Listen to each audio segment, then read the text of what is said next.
The Fatal Fury franchise has had its share of sequels, prequels, and remakes. After the release of the excellent Garo Mark of the Wolves and the cancellation of its sequel due to SNK's financial issues and eventual bankruptcy, the Fatal Fury franchise took a long hiatus.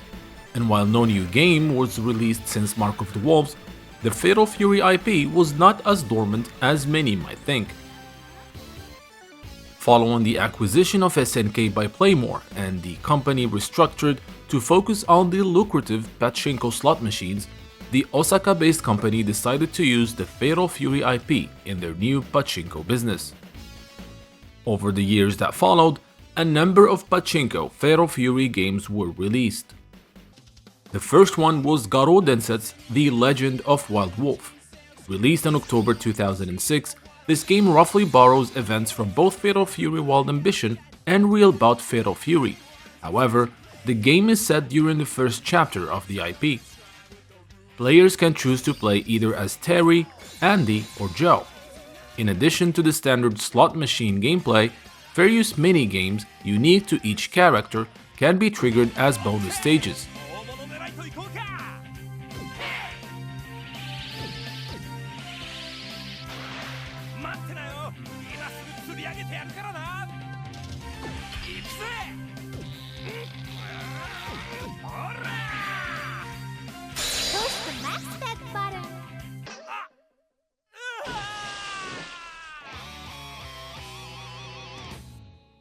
Another fun feature allows players to dress Mai in different outfits.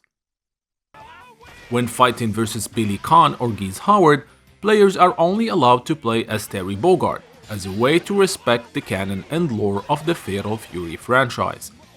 They are given 3 options during the battle sequence to either attack, guard, or perform a combo.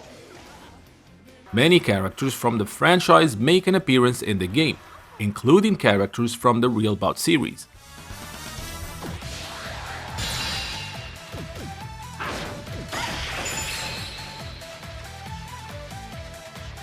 One notable addition, however, is the newly created character, Alice Nakata. Alice is a young Southtown girl who quickly becomes a huge fan of Terry Bogard, following him almost everywhere. The character will end up making more Pachinko appearances in the future, before making her way as a playable character in the King of Fighters 14.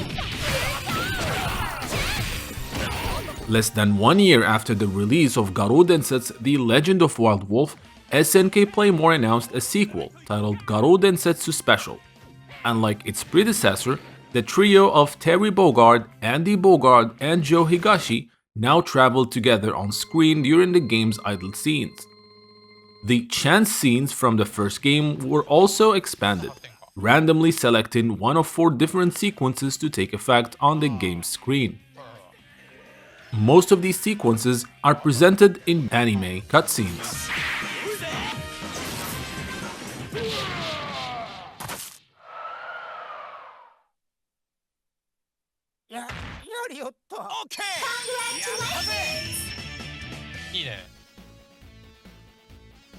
Almost every character from the Fatal Fury franchise make an appearance in the new Pachinko game, including characters from the Wild Ambition game like Tsugumi Sendo and Toji Sakata, or Alfred from the Dominated Mind Real Bout Special game.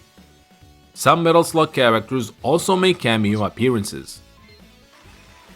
With the Pachinko business being lucrative, and with the success of the first 2 Fatal Fury Pachinko machines, SNK Playmore decided to team up with the Japanese company Daiichi to release a new Fatal Fury Pachinko game in 2012.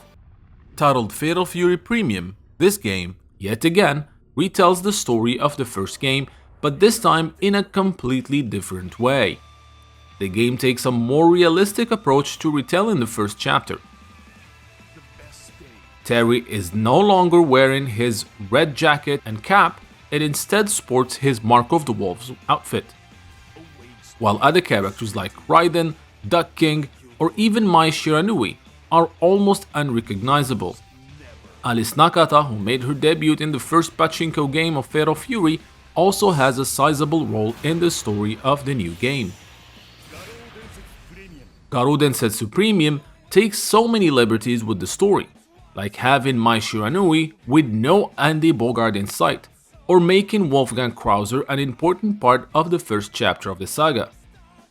Fatal Fury Premium absolutely feels like a what-if Fatal Fury was adapted to a Hollywood live-action movie in the 90s.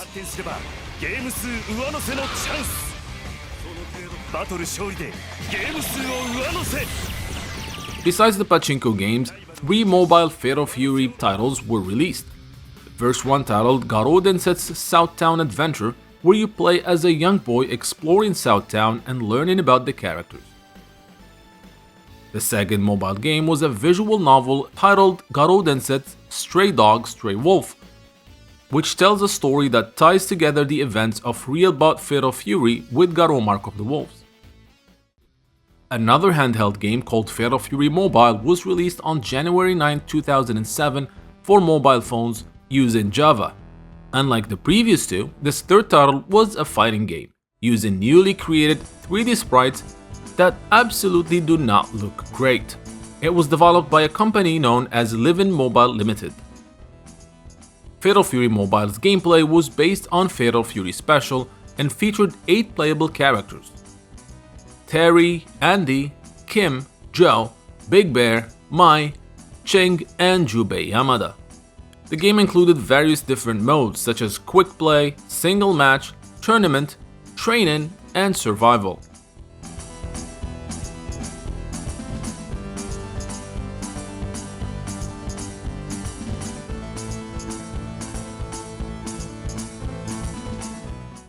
Throughout the years, several re-releases, collections, and soundtracks were released for the Fatal Fury franchise.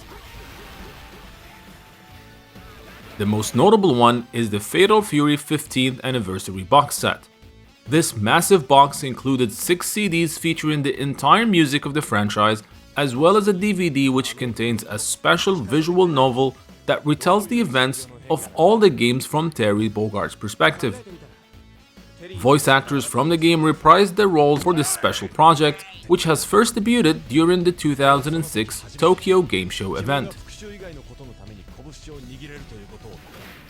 Fans of the Fatal Fury series had to wait for years before a new chapter was announced. Following the successful release of the King of Fighters 15 and during the massive EVO tournament of 2022, SNK announced its next project, a new chapter in the highly successful Fatal Fury series. A year later, SNK revealed the name of the new game as well as the first snippets of footage. Titled Fatal Fury City of the Wolves, this new game will serve as a sequel to both the original Fatal Fury games and Mark of the Wolves, promising characters from both series making a comeback to complete the story. The Fatal Fury franchise had a long and very eventful history. And one thing is clear, the franchise is far from over. I hope you guys enjoyed this documentary. Don't forget to like and subscribe. Check out the history of the King of Fighters as well to know how that game came to be. And a big shout out to my channel's patrons for supporting the channel and making this possible. Consider becoming a patron to get early access as well as some exclusive goodies. Link is in the description below. Until next time, thank you guys for watching.